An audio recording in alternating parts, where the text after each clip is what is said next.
Haven't heard of HAARP before? That's okay. Neither had I. It stands for High Frequency Active Auroral Research Program and has been around since the 70s. Some say it is based on Nikola Tesla's technology, but what we do know for sure is that HAARP has had billions of dollars in development spend and is surrounded in Army secrecy. From a military standpoint, the HAARP array for ionospheric heating was developed as a weapon and initially called Prime Argus. Argus was used to monitor atomic bombs exploded in Van Allen belts back in the day when nukes were cool. Potentially HAARP constitutes an instrument of conquest capable of selectively destabilizing and controlling atmospherics, agriculture, and ecological systems of entire regions at the press of a button.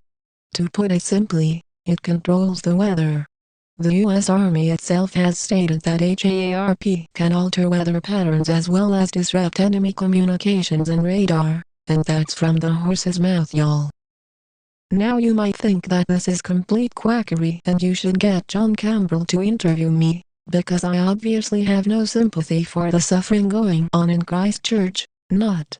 There really are some things that disturbed me when reading upon and learning about HAARP. So much so that I thought I would share them with you so we could be disturbed together. You know, a problem shared is a problem halved and all. In addition to weather manipulation through diversion of vapor in the Earth's atmosphere to produce targeted droughts or floods, HAARP can contribute to climate change by intensively bombarding the atmosphere with high-frequency rays. Such uses should not be underestimated, as HAARP has been initiated as part of an arsenal of electronic weaponry developed over many years, which many military researchers consider a gentler and kinder form of warfare. It's understandable that the New World Order, NWO, would want such a weapon, being that the devastation and long-term radiation from nuclear weapons is not appropriate in many scenarios.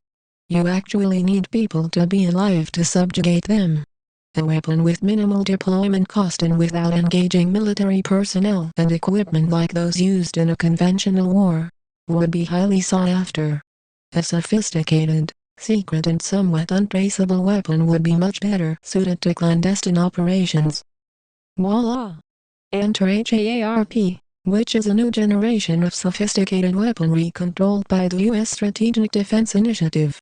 It constitutes a system of powerful antennas, some of which are located in New Zealand, capable of creating controlled local modifications of the ionosphere and much more besides. Haven't digested that yet? Well, there's even more to this potentially sinister technology. We know they have this weapon, the question is would they use it? Well, of course they wouldn't have done so already. The question then is would they use it on humans? Yes. They test everything they develop on live human specimens, often without them knowing they are guinea pigs. The question then is have they used it on New Zealand? I bloody well hope not, but there are a lot of coincidences that raise some question in my mind. The political scientist Zbigniew Brzezinski postulated back in the 1980s that such technologies makes it possible to trigger atmospheric disturbances by using extremely low-frequency (ELF) radar waves. Guess what? Atmospheric disturbances were reported prior to the 21 February Christchurch earthquake. I kid you not. HAARP requires heating of the atmosphere usually with ionizable metallic salts to be completely effective. Well, it just so happens that all 26 members of the New York Air National Guard's 109th Airlift Wing, with 3 LC-130 Hercules cargo planes, were in town as well. People report seeing unnatural chemtrails in the atmosphere on several occasions prior to the earthquake. There are reports of an Assistant Secretary of State and 9 congressmen leaving Christchurch just before the quake.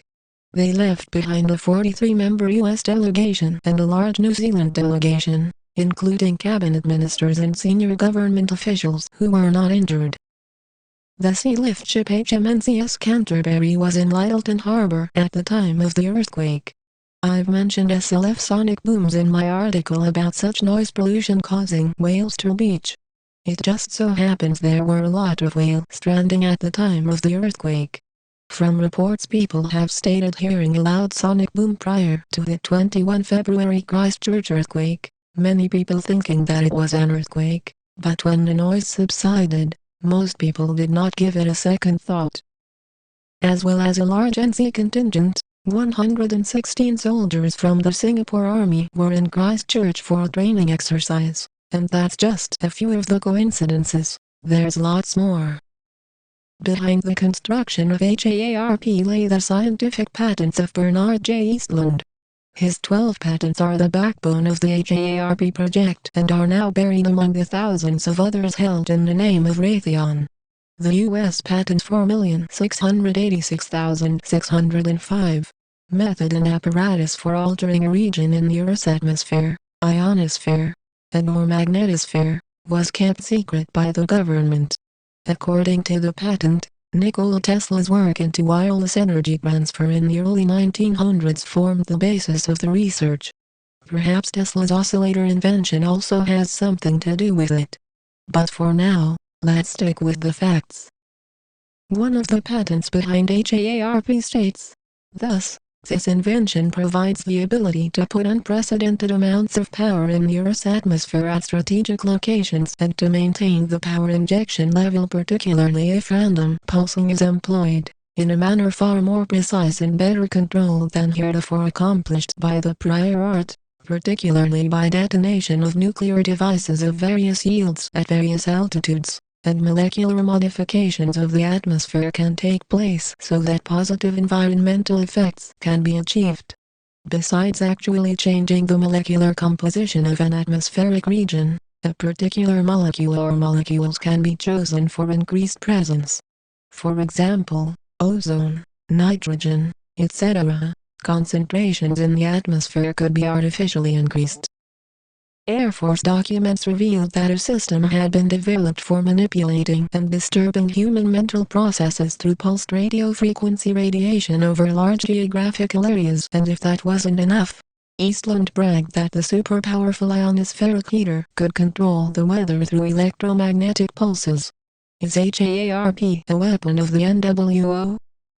What we know about HAARP is that it could replace the electromagnetic pulse effect of atmospheric thermonuclear devices, replace the ELF submarine communication system, provide a way to wipe out communications over an extremely large area, while keeping the military's own communication systems intact, provide a wide-area Earth-penetrating tomography which, if combined with the computing abilities of EMASS, would make it possible to bypass many parts of nuclear non-proliferation and peace agreements, undertake geophysical probing to find oil, gas and mineral deposits over a large area and be able to detect incoming low-level planes and cruise missiles, making many technologies obsolete. Could returning low-frequency waves shift the Earth's magma, thus moving tectonic plates to cause earthquakes? The mind boggles. Einstein showed that electromagnetic radiation sometimes behaves as though it were a particle. Whether it is more convenient to describe it as a wave or as a photon particle beam is subjective. Radio waves can create a resonance or vibration, i.e. the photoelectric effect.